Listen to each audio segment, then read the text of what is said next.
두 주에 거쳐서 서론적인 말씀을 드렸고요. 왜 우리가 신의 성품에 참여하게 되었는지, 또 신의 성품을 가졌을 때 어떤 유익이 있는지를 나누면서 좀 워밍업을 했고요. 이번 주부터 이제 주제의 말씀인 신의 성품을 나누게 되었는데, 저는 이거를 여행이라고 좀 표현하고 싶어요.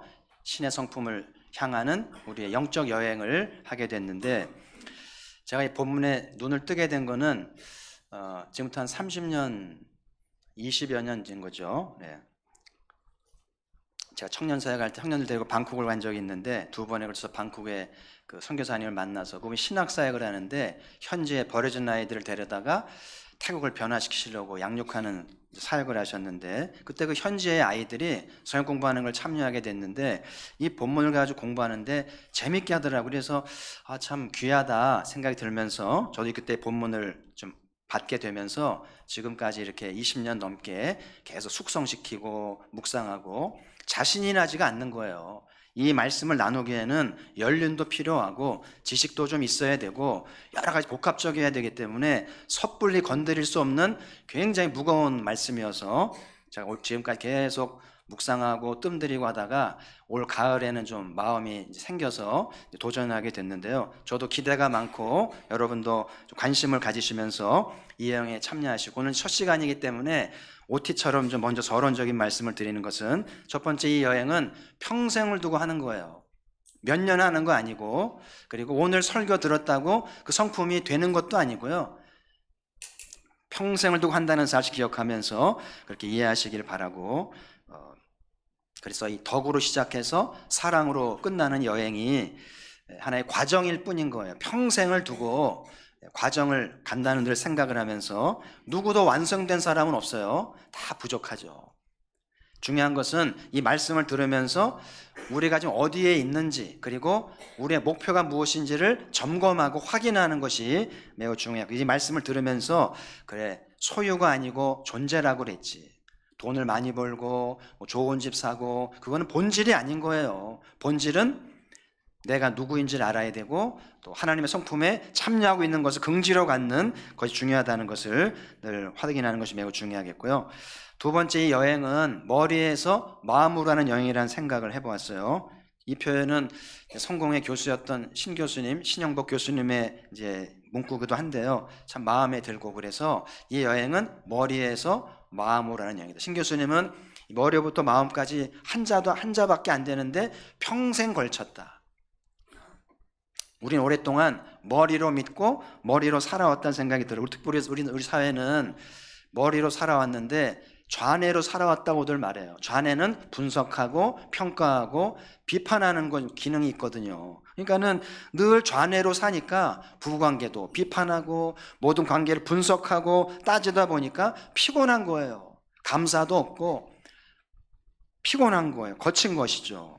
그래서 이제는 머리로 믿는가 마음으로 믿는가에 따라서 믿음의 차원이 달라지고요. 머리로 사는가 마음으로 사는가에 따라서 삶의 질이 달라져요. 그래서 여러분, 이 말씀을 배우면서 이제 마음으로 사는 법들을, 마음으로 믿는 법들을 배우시고, 오늘 말씀도 머리로 듣지 말고 마음으로 잘 받을 수 있다면 얼마나 좋을까요? 자, 세 번째는 오늘 신의 성품이 두 개씩 짝이 지어 있다는 거예요. 콤마 있잖아요. 그래서 믿음에는 덕이 짝이 붙고, 덕에는 지식이 붙어 있고, 지식과 절제가 짝이 되어 있고, 절제와 경건이 짝이 되어 있고, 경건과 형제우애가 짝이 있고, 형제우애와 사랑이 짝이 되어 있는데 서로 이렇게 맞물려 있잖아요. 걸쳐 맞물리면서 둘씩 짝이 져 있는 것이 하나님의 놀라운 생각이 있고, 저는 신의 한 수란 생각이 들어서 이것도 잘 배워가다 보면 얼마나 기쁘고 즐거운지 몰라요. 그래서 오늘 이 신의 성품의 여행의 시작은 믿음에서 시작이 되는 거예요. 절대 믿음을 소홀히 하면 안 돼. 믿음이 퇴보한다든지 믿음이 죽는다든지 그러면 이 모든 여행은 의미가 없어요. 그래서 늘 믿음은 살아있어야 되고 깨어있어야 되고 건강한 신앙을 유지하는 것이 매우 중요하고, 오늘 예배를 통해서 여러분 믿음이 회복되어지고 건강하게 되기를 주의 이름으로 축복합니다. 어거스틴이 그런 문장을 남겼는데요. 나는 알기 위해서 믿는다. 많은 사람들이 하나님 보여줘 믿겠다고 그러잖아요. 그건 안 믿겠다는 거예요. 여러분, 알면 하나님 믿는 게 아니에요. 하나님을 믿기 때문에 하나님을 알아가게 되는 거죠. 그래서 알미 이성을 보다 우선한다는 거예요. 우리의 짧은 소견과 경험으로 하나님을 알겠어요? 절대 불가능하죠. 아는 게 이상한 거예요. 그래서 어거스틴은 알미 신앙이 암보다 선행하는구나, 그걸 깨닫고 이 얘기를 한 거고, 그리고 믿기 위해서 이해한다. 그래서 제대로 알고 믿기 위해서는 이성이 작동해서 하나님께 순종하면서 하나님을 알아가게 되는 것을 이야기했는데, 참 좋은 문장이죠. 그래서 여러분, 저는 믿음을 하나님과의 관계라고 생각을 해요. 신앙은 지식이나 이념이나 도구마가 아니고 하나님과의 관계인데, 모든 관계가 그래요. 관계는 일방적으로 되지 않습니다. 내가 원한다고 관계가 되는 게 아닙니다. 관계는 상대방이 마음을 열고 들어줘야만 관계가 되는 거잖아요. 하나님 관계도 마찬가지예요. 내가 아무리 열심히 주를 섬기고 예배하고 기도 많이 하고 해도 하나님이 우리와 관계를 허락하지 않으면 하나님을 알 수 없어요. 하나님과 무관한 종교적인 열심일 뿐이에요. 한국교회 안에는 하나님과 무관한 종교적인 열심 다분히 많습니다. 그래서 여러분, 이런 종교적인 열심은 한때 열심히 하다가 어느 시점에 꺾여요. 반드시 꺾입니다. 그러면 아무 의미가 없는 거예요. 그래서 신앙은 하나님과의 관계이기 때문에 하나님이 마음을 여시고 우리를 받아주시고 당신을 계시해야 신앙이 자라가게 되는데, 놀랍게도 하나님이 우리와 관계를 맺기 위해서 독생자를 보내셔서 값을 지루하셨어요. 너와 관계하고 싶다. 그리고 이제 이미 말씀드린 것처럼 보배롭고 큰 약속을 주시면서 우리를 건져주셨잖아요. 그러면서 관계를 맺기, 이제 우리의 몫이 된 거예요. 우리의 이제 공이 넘어온 건데 우리가 반응해야 돼요. 독생자를 보내시고 놀라운 약속 주셨는데 나는 이 하나님을 믿을 것인가 말 것인가 결단해야 되는 거죠. 오늘 이 아침이 믿음의 결단을 통해서 그 사랑을 체험하고 약속을 받는 하나님과의 좋은 관계가 되기를 주의 이름으로 축복합니다. 그래서 이 건강한 믿음에는 역사가 따르는 거예요. 히브리서 11장에 믿음의 위인들을 소개했잖아요. 하나님을 잘 믿어서 위대한 역사를 만들었잖아요. 죽지 않고 들림받기도 하고 방주를 짓기도 하고 믿음의 조상이 되기도 하고 해방의 역사를 이루기도 하고요. 건강한 믿음에는 역사가 따라요. 눈에 보이는 열매와 표적이 있다는 이야기죠. 그래서 아무쪼 가포교회가 믿음이 우리의 자산이고 우리의 영적 여행의 기초가 되기 때문에 믿음 안에 거하시고 믿음으로 따르는 열매가 있기를 주의 이름으로 소망합니다.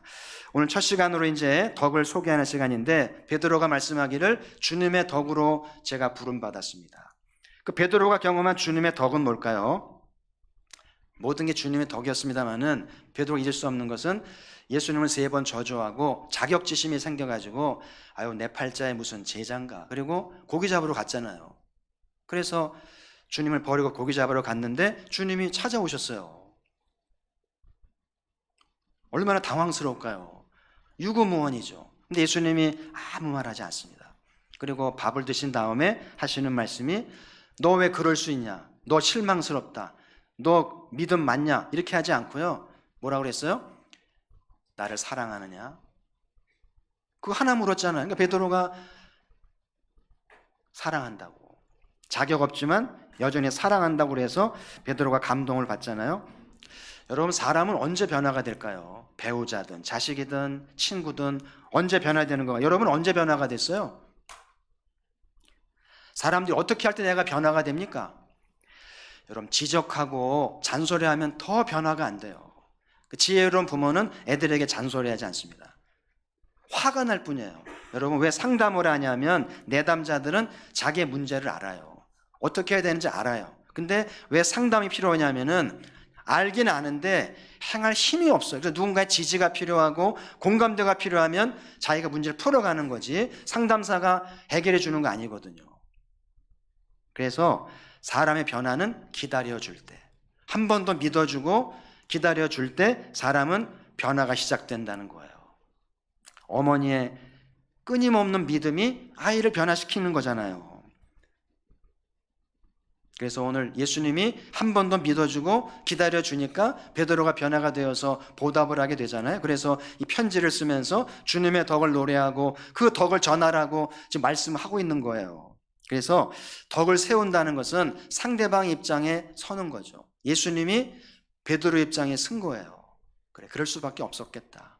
이해하면서 기다려주니까 베드로가 변화된 거 아니에요? 그래서 덕이 많은 사람을 후덕하다 표현하죠.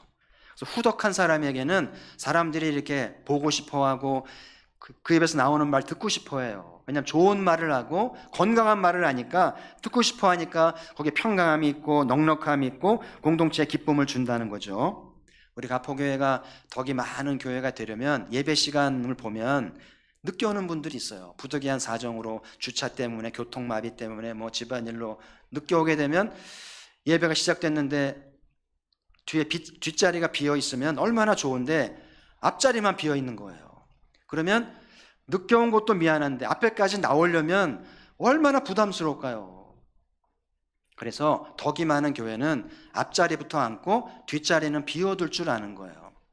오늘 뒷자리 앉으신 분들한테 얘기하는 건 아니고요. 잘 새겨 들으세요. 네.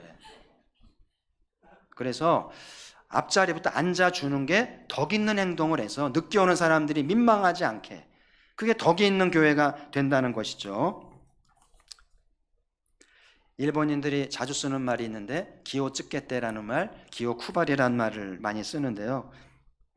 이 기, 흔히 기가 약하다, 기가 세다는 말이죠. 기는 뭐 정신, 뭐 마음, 뭐 기운, 뭐 아니면 이제 영으로 표현할 수도 있겠고요. 그래서 이 키를 쯔게떼 한다는 말은, 쯔게떼라는 말은 쓴다는 거예요. 신경을 좀 쓰고 눈치를 좀 쓰고 마음을 써서 상대방을 헤아리는 걸 얘기하는. 일본 사람들은 상대방을 잘 헤아립니다. 기분이 어떤지, 상태가 어떤지, 그거를 잘 헤아려서 적절하게 대처를 하니까 비즈니스가 되고 경기가 부흥한 거예요. 그건 전문가가 하는 얘기입니다. 내 중심적으로 하면 아무것도 안 되는 거죠. 그렇죠. 그리고 이제 키오 쿠발이라는 말, 쿠발이라는 말은 나누다, 분배한다는 말인데 내 마음을 나누어주고 상대방의 아픈 마음을 공유해주고 그걸 함께 이렇게 하는 것을 쿠발이라고 하는데 일본 사람에서 배워야 할 귀한 자세라는 생각이 들어요. 이게 덕인 거예요. 덕이 결국은 쯔게떼 하는 거고 쿠발이 하면서 세워가라고 하는 말씀이죠. 오늘 왜 사도가 믿음과 덕을 붙여놓은 것일까? 믿음과 덕은 짝입니다. 한번 따라 합시다. 믿음의 덕을. 하여튼 믿음 다음에는 뭐가 와요? 다른 거 오면 지식이 오면 절제가 오면 안 되고 믿음에는 덕이 와야 돼요. 그래서 오늘 덕을 붙인 것은 믿음이 진가를 발휘하고 인정도 받고 역사를 이뤄내려면 덕이 붙어줘야 되는 거예요. 덕이 있어야 믿음의 진가를 받고 사람들에게 인정을 받아요. 불신 가족들이 우리의 믿음을 인정하지 않아요. 참 열심히 하는데 왜 인정하지 않아요? 덕이 모자라요. 직장 동료들이 인정하지 않아요. 덕이 부족한 거예요. 그래서 오늘 사도께서 우리의 믿음을 부추겨 주시고 온전케 하시고 인정받게 하시려고 덕을 붙여주신 거니까 여러분의 믿음에 덕이 붙어서 인정받고 칭찬받는 은혜가 있기를 바랍니다. 그래서 이제 이 덕을 좀 잘 세우기 위해서 몇 가지를 나눔의 은혜를 받고자 하는데, 첫 번째는 나이와 덕은 같이 가야 한다. 나이와 덕은 비례해서 같이 간다는 얘기인데, 여러분 어린 아이들에게나 젊은이들에게는 너 이렇게 덕이 없니? 이런 말 하지 않아요. 종종 이렇게 귀하의 자녀는 참 점잖으시네, 점잖네, 이 말은 칭찬이 아닙니다. 점잖다는 말은 젊지 않다는 말의 준말이니까 애늙은이란 얘기예요. 화를 내셔야 돼. 우리 애가 왜 점잖냐고, 우리 애는 까분다고. 그래야 맞는 거예요. 애는 점잖으면 안 돼요. 그렇죠? 실수도 하고 장난도 치고 까불까불해야 되고 그래야 되잖아요. 그래서 아이에게는 덕을 얘기하진 않죠. 아이는 이제 성장하면서 사회성도 기르고 자기 목도 차지해야 되고 또 경쟁도 해야 되니까 때로는 이기져야 되고 또는 욕심도 내야 되고요. 엄마 사랑받기 위해서 막 동생하고 싸우면서까지 막 그게 이제 필요한 거예요. 네가 엄마 사랑 다 받아, 나는 버림받아도 돼. 그거 그러게 아는 거예요.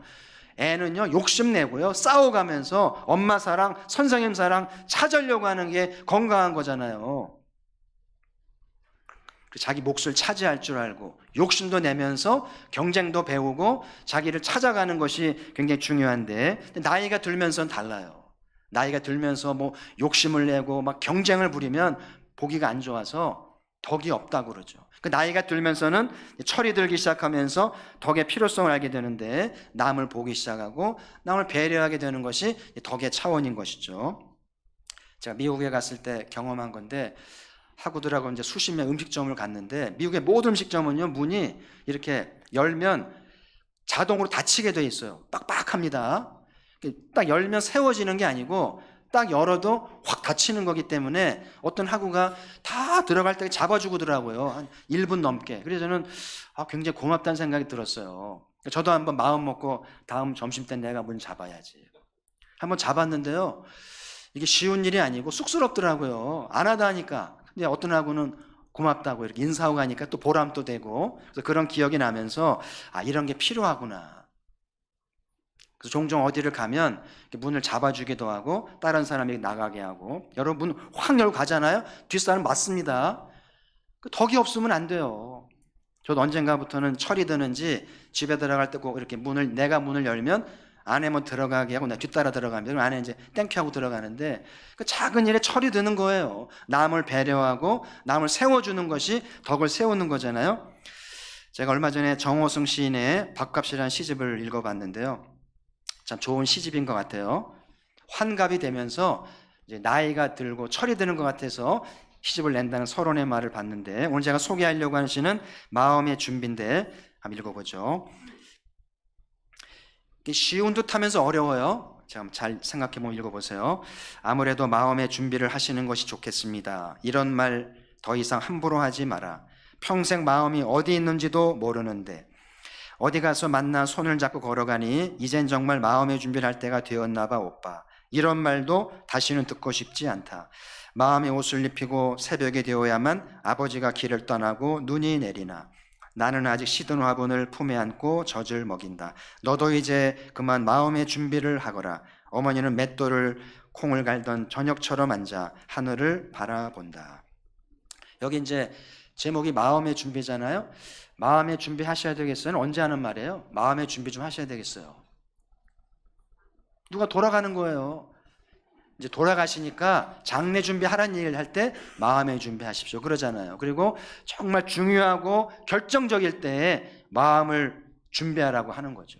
오늘 보니까 어머니가 그러잖아요. 시인한테 이제 그만 너도 마음의 준비를 하거라.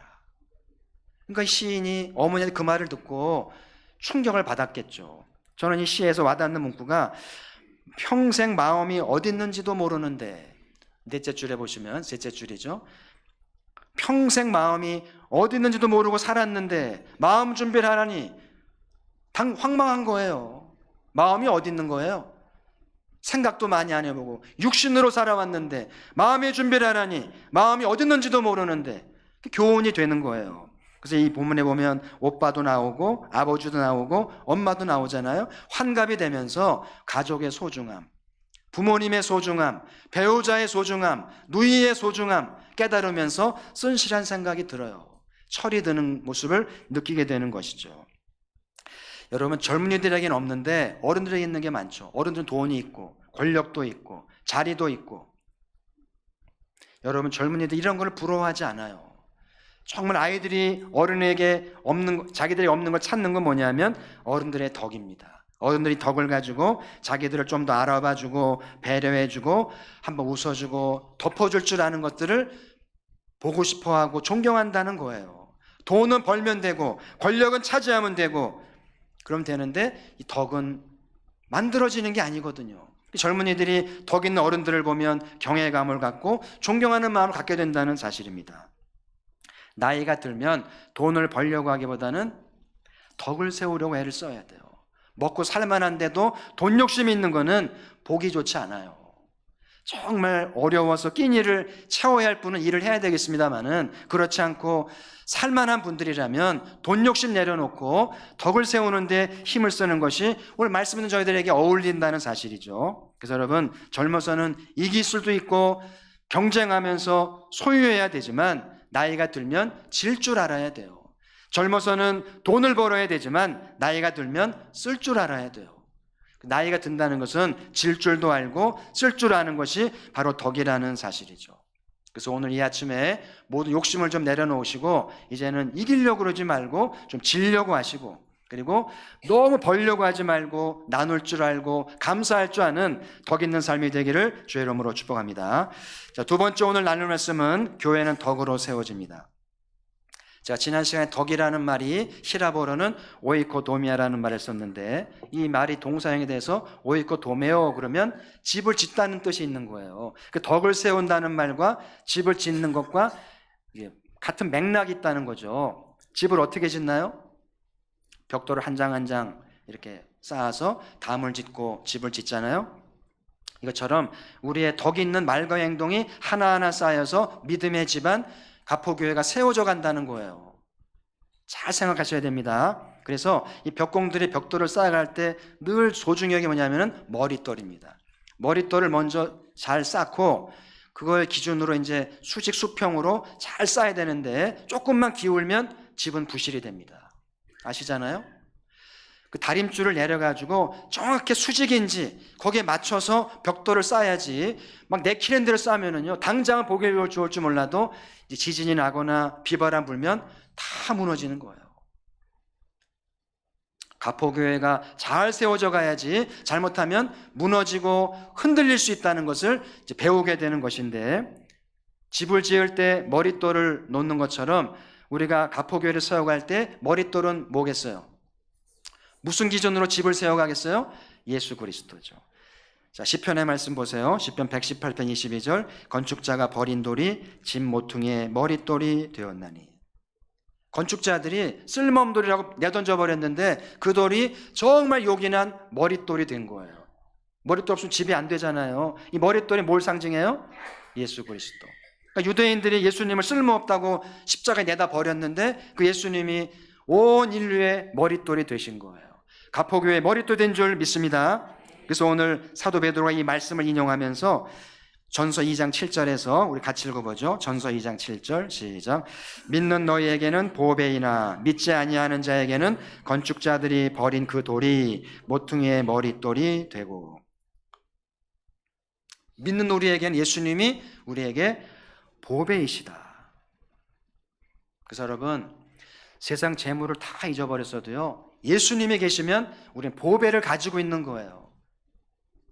세상 보화를 다 얻었더라도 예수님이 없으면 허망한 거잖아요. 그래서 오늘 가포교회가 건강한 교회로 잘 세워져 가려면 예수님을 머릿돌로 해서 착오 없이 반듯하게 하나하나 쌓아져 가야만 건강한 교회, 좋은 교회가 된다는 사실이죠. 그래서 가포교회가 좋은 교회가 되려면 예수님을 머릿돌로 세워놓고 좀 더 주님을 배워야 되겠죠. 배우고 따라하면서 교회를 세워가야 할 텐데요. 가포교회가 잘 세워져 가고 있는지, 주님 머릿돌 기준으로 착오 없이 반듯하게 세워져 가는지 잘 돌아봐야 되겠고요. 우리 사회에는 부실이 많잖아요.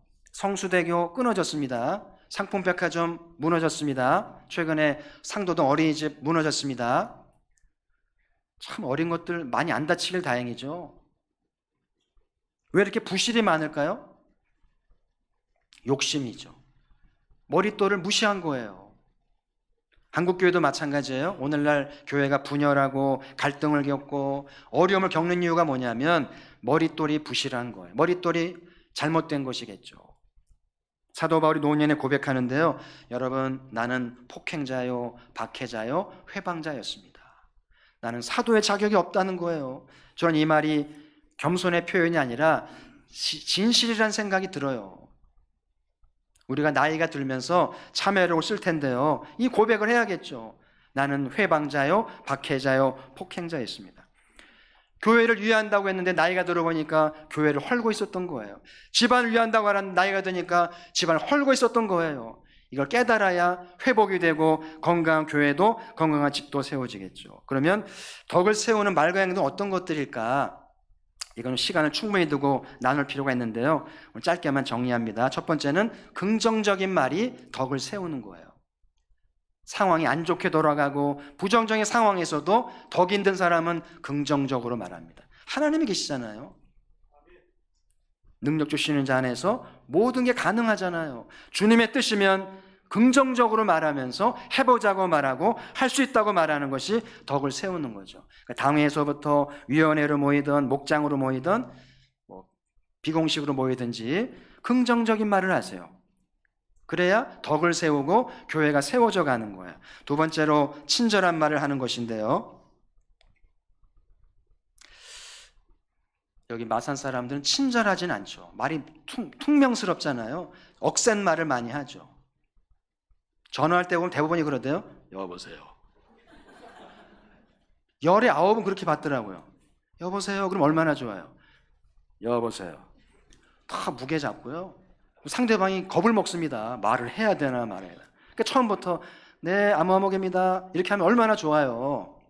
그래서 덕을 세우는 말은 친절하게 툭툭 내뱉지 말고 한번 걸러서 한번 생각하고 이 말을 들으면 어떨지 키오 쿠바리, 키오 찌개떼 하고 이 말은 안 하는 게 덕을 세우겠는데 말을 하지 마시고 성령 충만하면 말하고 성령 충만하지 않으면 말하지 말고 굉장히 중요해요.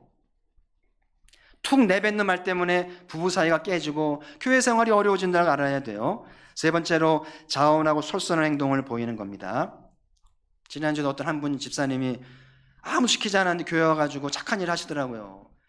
비가 오니까 미끄럽잖아요. 미끄러우지 말라고 끈끈이를 달고 되시는데 얼마나 고마운 덕을 세우는 거예요. 아무 시키지 않았는데 마음에 감동이 있어서 교회를 섬기는 모습 덕을 세우는 거예요. 네 번째로 협력하고 지원해 주는 것인데 우리 위원회도 아니고 내 일도 아니지만 도와주는 거예요. 협력하는 거죠. 덕을 세우는 거예요. 다섯 번째로 사람들의 필요를 말없이 돕는 것인데요. 이런 행동들이 덕을 세우면서 가포교회가 좋은 교회로 세워져 가는 것이죠. 우리 가포교회가 보이는 교회를 세워지기 전에 보이지 않는 덕으로 세우는 교회가 잘 세워져서 하나님을 감동하고 이웃을 감동해서 차고 넘치는 은혜가 있기를 주의 이름으로 축원합니다. 자, 세 번째 오늘 나눌 말씀은 덕은 이벤트가 아니고 하나님의 씨앗이 자라는 것입니다. 지난주에 사도 요한이 말하기를 하나님의 씨가 너희 안에 있다. 여러분 씨는 딱딱합니다. 수박씨, 참외씨, 사과씨 딱딱하죠. 자기 안에 그 생명을 보호하려는 거잖아요. 근데 이게 심어지면 딱딱한 씨가 터지면서 깨지면서 생명이 발아해서 싹신하고 잎도 자라고 열매가 맺잖아요. 하나님의 섭리죠. 우리 안에 하나님의 씨가 떨어져서 이게 발아가 되면 하나님의 성품을 닮아가게 된다는 이야기죠. 이제 앞으로 나눌 이 말씀들이 우리가 맺어야 할 열매인 거예요. 이제 부영 아파트가 완공이 되어 가잖아요. 이제 면모를 드러내고 있는데 아침에 이제 오다 보니까 트럭들이 지방에서 온 것 같아요. 쭉 줄 서 있더라고요. 이제 문이 닫혀 있으니까 6시 열리는 것 같아요. 공사문이. 그래서 기다리고 있던데 대충 보니까 나무의 크기가 한 7, 8m쯤 큰 이제 나무더라고요. 심으려 가져온 것 같아요. 나무를 옮기는 게 어렵잖아요. 그죠? 그래서 보면 뿌리를 다치지 않으려고 뿌리를 최대한 보호하기 위해서 뿌리를 감싸 흙을 그대로 떠옵니다. 그대로 이만큼 퍼가지고 밧줄을 묶어가지고 그대로 싣고 옵니다. 어마어마한 일이죠. 얼마나 무겁겠어요. 그렇게 해서 이 나무가 옮겨져도 잘 적응하고 뿌리를 내리도록 하는 작업을 하게 되는데 이게 의미가 있어요. 오늘 우리에게도. 자, 시편 80편 18절 같이 읽어보겠습니다. 시작. 주께서 한 포도나무를 애굽에서 가져다가 민족들을 내어 쫓으시고 그것을 심으셨나이다. 아멘. 여기 한 포도나무는 이스라엘을 얘기하죠. 노예였던 이스라엘을 그대로 떠다가 가나안에 심었다는 거예요. 잘 정착하고 뿌리를 내리고 하나님 기대에 이르런지 하나님이 돌보기를 쓰셨는데 그 시편에 보면 이 나무가 백향목처럼 자라고요. 넝쿨이 바다 끝까지 퍼져나갔다 그러면서 노래를 합니다. 노예였던 집단이었는데 하나님이 돌보시니까 백향목처럼 존귀하고 열방으로 뻗어나가는 최고의 민족이 되었다는 거예요. 할렐루야. 이제 이 말씀이 우리의 공이 넘어왔어요. 하나님이 저희들을 택하셔서 가포교회 옮겨 그대로 떠다가 가포교회에 심으셨어요. 한때는 다른 교회를 섬겼다가도 사정이 있어서 가포교회에 왔으면 그대로 떠다가 옮겨 심는 거예요. 잘 정착하고 잘 뿌리를 내려야 할 텐데. 그게 아버지의 마음이에요. 잘 뿌리를 내리시고 정착하고 계신가요? 아직은 좀 아닌가요? 주님의 돌봄이 필요해요. 그래서 주님은 잘 자라서 열매도 맺고 영향력 있는 그리스도인 되기를 간절히 바라신다는 것이죠. 그래서 여러분, 오늘 이 덕의 열매를 맺기 위해서 우리가 생각해야 할 것이 우리 안에 하나님의 씨가 심어져 있는가? 마음을 열어볼 수도 없고 아무도 몰라요. 이 씨가 심겨지는 게 쉽지 않았어요. 하나님의 큰 결단이 있어야 됐고요. 독생자가 와서 십자가의 고난을 당하고 사망을 경험하고 해야 됐잖아요. 그리고 성령님이 오셔서 우리를 회심하게 하고 거듭나게 하시는 수고가 있었기 때문에 이게 가능한 일이고, 많은 젊은이들이 복음을 들고 조선 땅에 와서 피 흘렸기 때문에 가능한 일이고, 우리가 순종과 믿음을 보여야만 이 씨가 심어지는 거예요.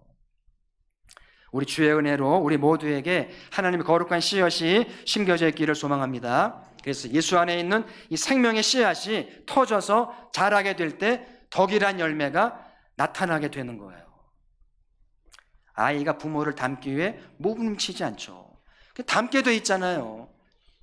그런 것처럼 하나님의 씨가 심어져 있는 사람은 나이가 먹으면서 교회 생활하면서 덕이란 열매를 맺어가는 거예요. 오늘 믿음의 덕을 힘쓰라는 말씀을 나눴는데요, 덕과 믿음은 짝이라는 사실 꼭 명심하시고요. 우리의 믿음이 인정을 받고 칭찬받고 열매를 맺으려면 덕이 따라와야 돼요. 반드시 덕을 붙여야만 여러 믿음의 진가가 인정을 받아요. 이번 명절에 가족들이 모일 텐데, 이번 가족들에게 여러분의 믿음이 진가를 좀 발휘하고 인정받고 믿음 생활 잘한 것 같아, 그러려면 뭐가 따라와야 된다고요? 덕이 붙어야 돼요. 그래서 가족들이 모이면 믿는 가족, 안 믿는 가족 나누지 마세요. 제사하는 사람, 제사 안 지내는 사람 나누지 마세요. 음식 먹는 사람, 안 먹는 사람 나누지 마세요. 중요한 거는 덕을 세우는가 못 세우는, 이게 중요한 거지, 제사가 중요한 게 아니고 음식이 중요한 게 아니에요.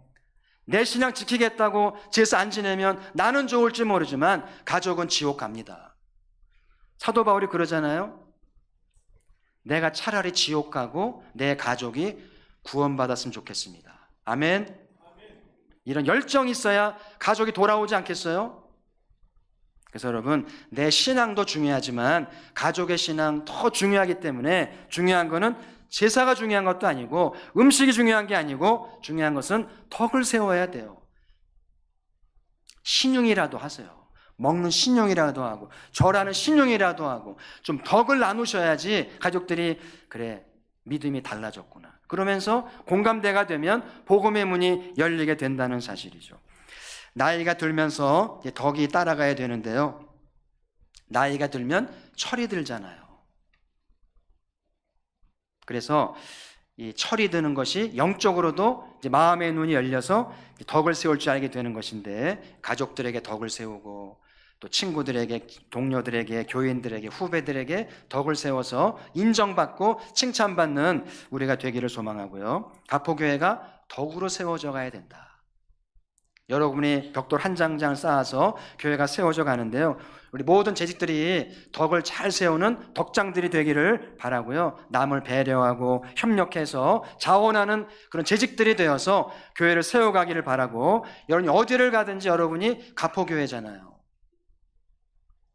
여러분의 말 한마디 행동 하나가 가포교회를 전하기 때문에 가포교회 좋은 교회를 전할 수 있는 덕 있는 삶이 따르기를 소망하고요. 마지막으로 덕은 이벤트로 되지 않고요, 노력으로 되지 않고 하나님의 씨가 심어졌으면 때가 되면 싹은 터져서, 씨는 터져서 열매를 맺잖아요.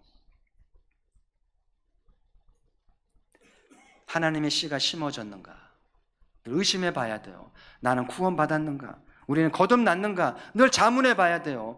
절대 자만하지 말고 절대 안심하지 말고 우리는 거듭나야 되고요. 그리고 우리는 구원받아야 할 존재일 뿐입니다.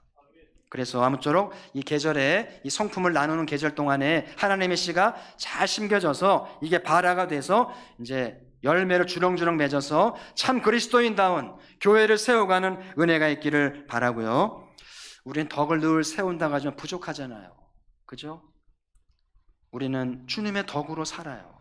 주님의 은혜로 삽니다. 오늘도 주님의 덕에 의지해서 주님을 찬양하고 또 감사하면서 덕을 세워가는 우리 모두가 되기를 주의 이름으로 축복합니다. 하나님 아버지,